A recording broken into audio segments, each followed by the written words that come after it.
Welcome back. Iraqi security forces have seized control of more than a third of West Mosul after a week of steady gains in their battle to retake the city from ISIS. A renewed push against the extremists launched last Sunday has seen ISIS forced from several neighborhoods and key sites, including the main local government headquarters and the famed Mosul Museum.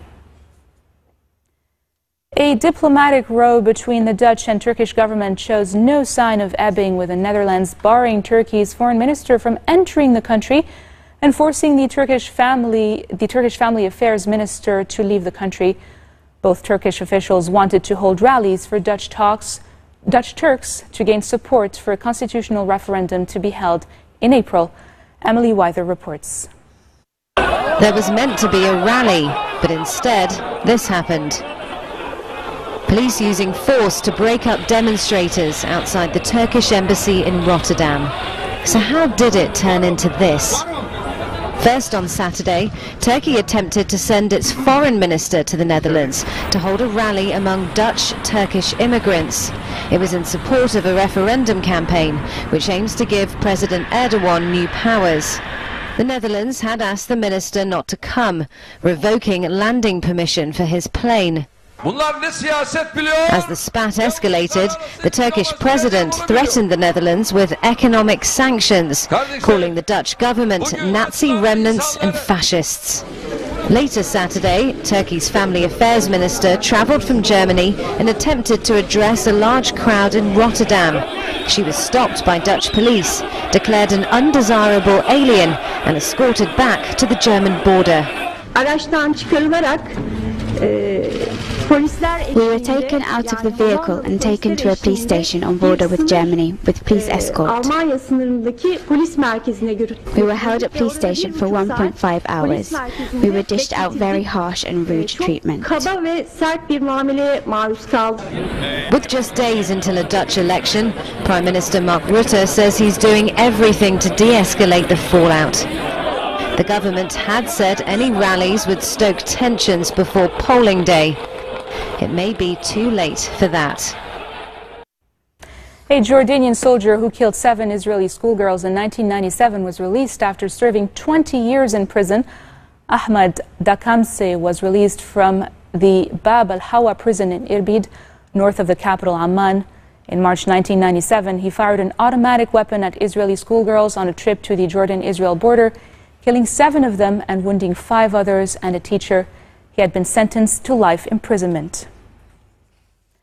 Saudi Arabia's King Salman has arrived in Tokyo, making the first visit to Japan by a monarch from the oil-rich nation in nearly 5 decades.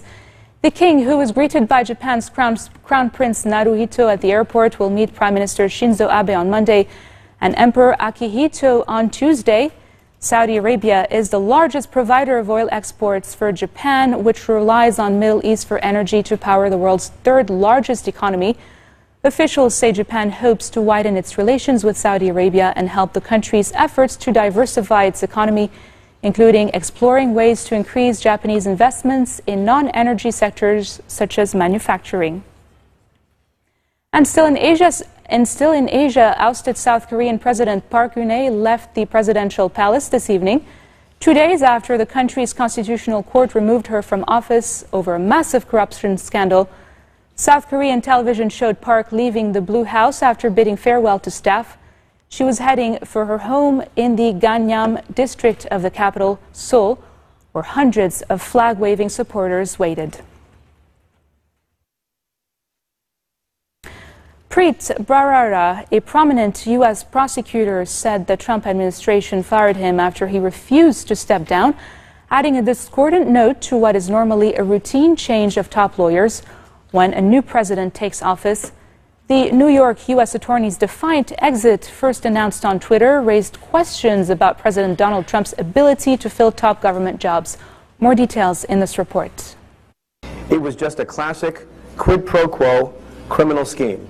U.S. Attorney Preet Bharara says he's been fired one day after the Justice Department asked him and 45 other federal prosecutors who had served under Democratic President Barack Obama to resign. Barara making the announcement on Twitter saying, quote, "I did not resign. Moments ago, I was fired." His dismissal coming after he refused to resign from the post. Although U.S. attorneys are political appointees, and the request from President Donald Trump's Justice Department is part of a routine process, the move came as a surprise. Barara had met with Trump in November after the election and told reporters then that he had agreed to stay on.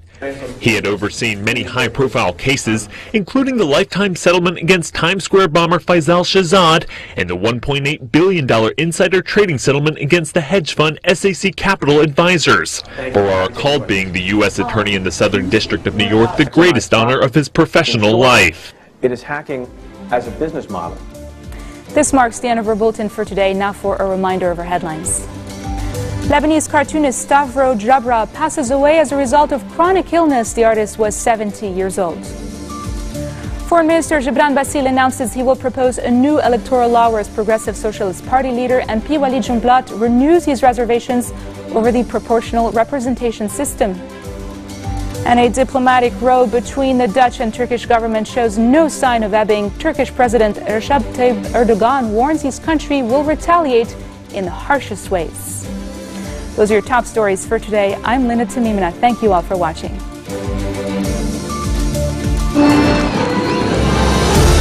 لم ولن نساوم على الحق أو الثوابت.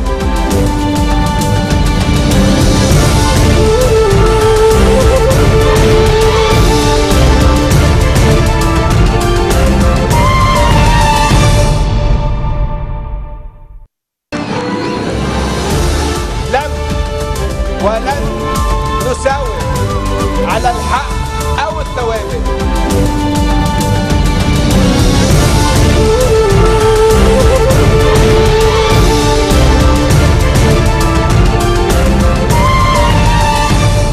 Good afternoon. You're watching the English newscast here on Future Television. I'm Linda Tamima, and these are today's top stories. Lebanese cartoonist Stavro Jabra passes away as a result of a chronic illness. The artist was only 70 years old. Foreign Minister Gibran Bassil announces he will propose a new electoral law whereas Progressive Socialist Party leader MP Walid Jumblat renews his reservations over the proportional representation system. And a diplomatic row between the Dutch and Turkish government shows no sign of ebbing. Turkish President Recep Tayyip Erdogan warns his country will retaliate in the harshest ways.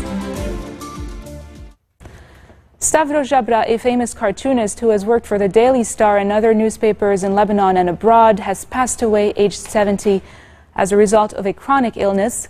The artist excelled at drawing cartoons, parodying national and international leaders as well as the political scene in Lebanon.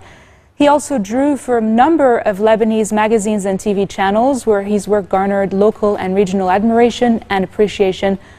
Jabra was also a renowned photojournalist and an author of cartoon books.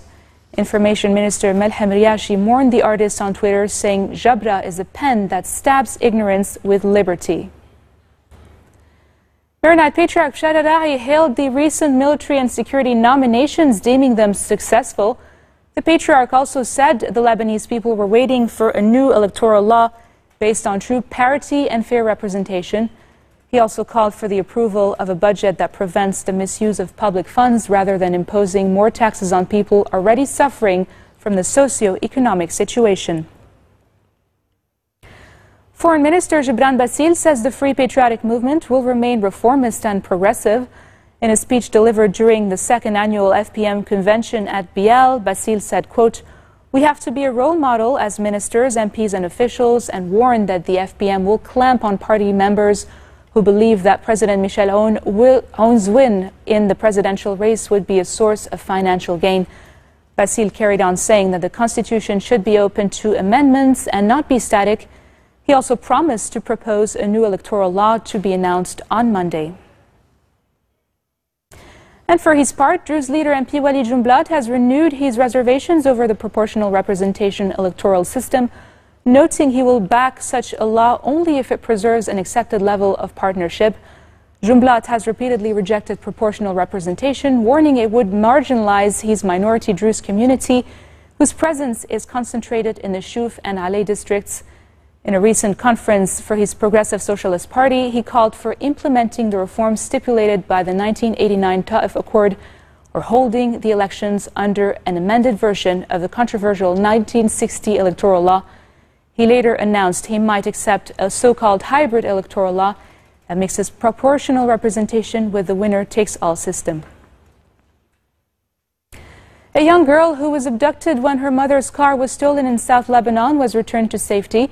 The 6-year-old was reportedly sitting in her mother's Range Rover at the Nabatea market on Saturday when a man jumped into the car and drove off.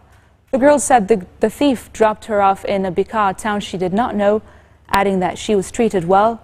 The child's mother, Dina Kanso, denied rumors that her ex-husband's family might have been behind the incident.